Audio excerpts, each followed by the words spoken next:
The following program may contain subject matter and language suitable for mature audiences. Viewer discretion is advised.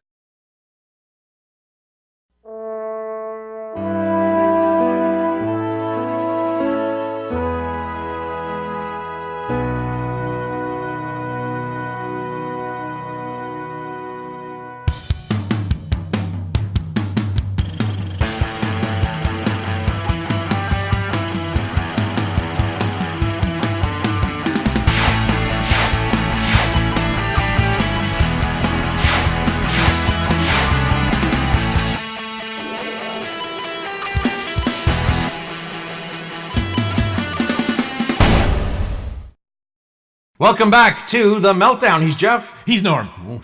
Okay, you've been practicing. I've been practicing, yeah. Now, at the end of our last episode, I begged and pleaded and urged all of you fine people to get your animals spayed or neutered, because I just wanted to say that at some point. And it's funny because then Jeff said to me, as soon as we shut off the camera, you said... Well, that's obviously a Bob Barker reference, Price is Right, because of course he used to say that at the end of every episode. And I happen to know two people, not just one person, but two people that were in the Showcase Showdown. In fact, one of them definitely won, and I think the other one won as well. It's one friend of mine, Josh Grace. He won the Showdown, I think at least, I think it's like 20 years ago now. But he won the Showdown. And he actually, you can take money instead of the prizes, and he took the money, I believe. There's a huge tax on it, but he took the money. Now, because was he Canadian or American? Yeah, he's from Ottawa. So he still got affected by the taxes, even though I believe you have to pay the game US, show tax regardless of where you're from. Right. And he spent the money really quickly, but I think he spent on a lot of his friends, so it wasn't just him enjoying the money. And another person that I used to work with, whose name, I didn't really work with him a lot when I was with the 67s. I think his name was Eric Butkus. Not Dick Butkus, who was a football player, but Eric Butkus. And this guy also was on the Showcase Showdown. I'm not sure if he won, but I just found it interesting that I know two people from Ottawa that not only were just on The Price is Right, but actually were in the Showcase Showdown. And I know nobody who's been on The Price is Right, although I think we had a teacher when I was in public school, Miss Pancratz. I had a huge crush on her. She was, anyway, I digress. Anyway, she was on a game show that was taping in Toronto. I think it was Beat the Clock, if I'm not mistaken. Yeah, and I remember when her episode aired, she, in the old days, they would wheel the TV set in on this cart. They had to fiddle with the plugs and put the tape in. Mm-hmm. But she showed us the episode, and that was our class, and it was actually a lot of fun. Cool. So today, we're going to be speaking about nothing that we've just been speaking about. And it sounds like, hey, we know people who want money. Well, what about those people that want to steal your money? What about those people that just want to take, and they have no conscience, they really don't care? We, of course, are talking about those with criminal minds. Yes, indeed. Have you ever been the victim of a robbery or anything like that? I've had like CDs stolen and things like that. Yeah. From where? Well, I was actually returning from Rochester. A friend of mine, we just come from a baseball game, and we're heading home to Ottawa. We stopped at the Tim Hortons in Prescott, and a lot of detail. That's the last time I saw my CDs. Okay, so it was your car. In my car. Okay, yes. So I've had a couple of incidents. One was my van was broken into many years ago. I remember coming out to get my van because I was going to get the kids and we were going to go somewhere, and I heard this ding, ding, ding. As I neared the van, I was trying to figure out where's that coming from. I look, and of course, my door is kind of not quite closed. Right. I get in there. I used to keep a lot of change and coins and stuff in the ashtray thing there, and that was completely emptied. Everything had been gone through. I didn't really have anything of value in there. But then what these fuckers did was, I guess they tried to steal the van, and it didn't work.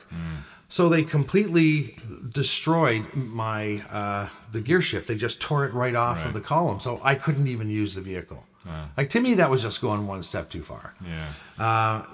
Okay, one other incident, and this was kind of freaky. So we lived in a condo on a ground floor, right? We had a patio right outside my kids' room, and yes, I think I was there a few times. Yeah, you were. Yeah, you did some voiceover stuff. Yeah. And so anyway, if you can imagine, it was horribly hot. We had the window open, so just the screen on their room, screen on our room, the same thing. And in the middle of the night, we had a bunch of stuff on our dresser, and it just suddenly toppled over. Just big crash at like 3 o'clock in the morning. I wake up and I see a figure there reaching for something. He sees that I'm awake. He bolts. I get out of bed. I chase after him. It's literally right the room next door. And there was 2 of these punks, and they had basically broken in through my kid's room. And I think they grabbed my wallet at that time. They took something from my wife's, whatever. I was stark naked. I didn't care. I just bolted after them. And that, it's funny. It once you've been invaded like that, it really feels horrible. I can't even describe it. It's like you've been violated, and your space that has always been safe has been violated. I remember it was after that, I went out to Canadian Tire and I bought some dowels, and I measured and cut, and man, I bolted those windows shut. We had an AC unit put in, and no more. It was just ridiculous. Yeah, I've been lucky that I've never had somebody break into my house or apartment. My dad, several years back, they broke into his house, and he used to have this picture of Jesus that was given to him by one of his aunts. It was had a lot of sentimental value, and you used to keep it. I remember when I was a kid and living with my dad, he'd have this picture of Jesus on his dresser, and they actually stole that. They stole a few other things, but they stole his picture of Jesus, and I'm like, what are these religious thieves? And that was strange that they stole that. And this had more value to my father than any, like the blender or whatever that got stolen, because as I say, this was given to my dad. Was it in like a sterling silver frame or something? No, he just always used to sit it on top of this little stand on top of his dresser. And yeah, they took that for some reason. That's kind of nuts. Anyway, have you ever thought about what goes on in the criminal's mind, or how do people decide they want to be one? Well, our fun facts today has nothing to do with that. Rather, I found a really interesting article about criminal speech. So let's take a look at that on our Meltdown Fun Facts. This is a lexicon of the criminal's speech. Okay. People who make crime a way of life use language idiosyncratically. Apart from using slang and street expressions, they use common words that take on a meaning quite different from customary usage by people who lead basically responsible lives. To understand how a criminal uses words, understanding context is critical. Trust is one example. If a criminal says he trusts you, he is asserting confidence that you won't snitch or inform on him. Or he may be articulating his assumption that you will go along with him, at least not interfere, in an illicit enterprise. This is in stark contrast to the more common meaning of trust that refers to establishing a bond based on mutual credibility or loyalty. The concept of trusting someone embraces an integrity that forms the cornerstone of a relationship. I like this one. When a criminal says he loves a person, he often is referring to sex or to sentiment that appears at odds with how he actually treats the individual. Many criminals profess intense love for their mothers. The criminal counts on his mother to bail him out of a jam, visit him in jail, and to assist him in innumerable other ways. Despite what he does, she clings to her view that he is, at heart, a good person. This individual whom he appears to cherish turns into his arch enemy when she inquires too closely about his whereabouts and activities or fails to give him what he wants. Okay, a criminal may acknowledge that he has a problem and needs help. The semantics of this are that the problem consists of a hole he has dug for himself by his own irresponsibility, and the help he seeks is for someone to rescue him from his self-created dilemma. That makes a lot of sense. Criminals sometimes use the word paranoid as an expression of unease and suspicion. Actually, paranoia is a symptom of mental illness. It refers to a person harboring intense fear and suspicion without a basis in reality. If a person asserts the devil is chasing him or he fears he has been poisoned by the water supply, he is suffering from paranoia. When criminals give voice to expressions of paranoia, there is usually a good reason for them to be suspicious and on guard. Most likely, others really are pursuing them because of their irresponsible and illegal conduct. So it is quite fascinating, you know, when a criminal does get paranoid. It has nothing to do with mental illness, but more to do with reality, and it is based on fact. Okay, and lastly, the criminal's insistence on respect permeates his interactions, whether on the street, at work, at home, or in confinement. To be disrespected, even in a seemingly trivial manner, is experienced as a severe psychological blow. For most people, respect is earned, not demanded. A person may gain respect for his accomplishments or for personal qualities such as kindness, generosity, or courage. A criminal demands respect and thinks he is entitled to it just because he is who he is. So crime is never funny. Right? I mean, especially if you're the victim of one, it's not funny. And if you're the one doing them, well, just stop it. Just stop. But there is a lighter side to this because there are some criminals out there who are not that bright. Really? Yeah. And we're going to take a look at them on our Meltdown Stupidness. So these are from Police Magazine. Baltimore County Police say 2 men robbed an area pub while officers were holding a retirement party. Here's another one. A 20-year-old man was arrested after police say he tried to steal a Fort Pierce, Florida police patrol vehicle at the station with a police officer sitting in it. Now, I mean, I'm not the smartest person in the world, but come on. Yeah, if you're going to commit a crime, make sure there are no police at that location, apparently. Yeah. This next guy was arrested. Okay. David Blackmon called 911, identified himself as a drug dealer, and proceeded to report that cash and cocaine had been stolen from his car. And if you think that sort of thing doesn't happen often, here's another one. A Bath Township, Ohio man was arrested earlier this year after he called 911 requesting a police dog to help him track down some heroin that was stolen from him, police say. Okay, that seems to make sense. The police are there to help you, but... Here's another one. A Toms River, New Jersey man who is appearing in traffic court was arrested after officers found his car illegally parked at the police station with marijuana inside. So, if you're doing anything legal, going to a place, court, police station, whatever, try to keep your illegal stuff at home. I know in a little while marijuana is going to be legal to purchase here in Ontario. But until that time, same rules apply. Okay, here we go. A suspect featured on the Pasco County, Florida Sheriff's Office Facebook page as a fugitive of the day was arrested after posting a series of irate comments on the page. What? Not my best side? How dare you say those things about me? This is me. This is where to find me. Oh, boy. Some people are just so stupid. Okay. Yeah. Here's another one. Here's a guy that just should have listened. A suspect died in Macon, Georgia, when he ignored an officer's warning not to jump a fence and fell about 60 feet into a ravine.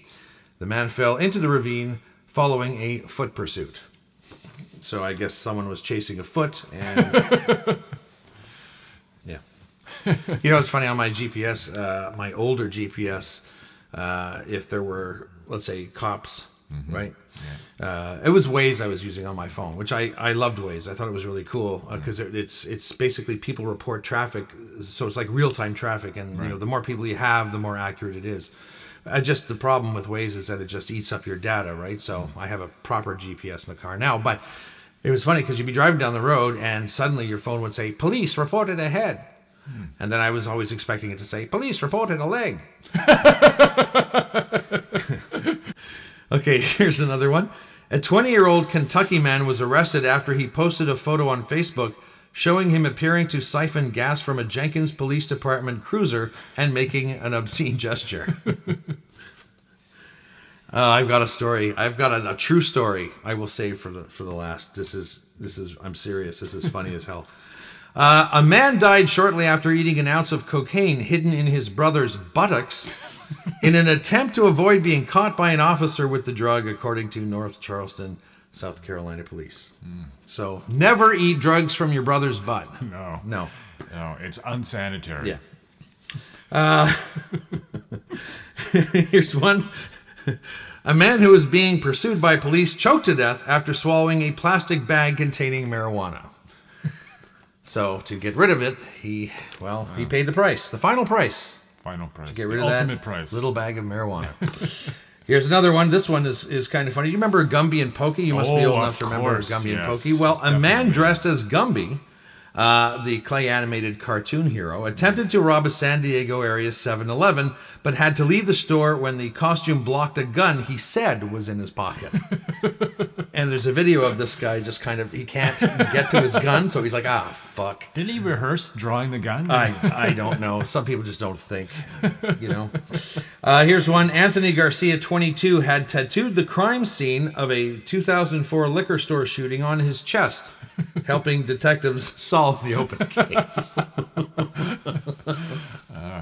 Yeah, in the not too bright department that day. Okay.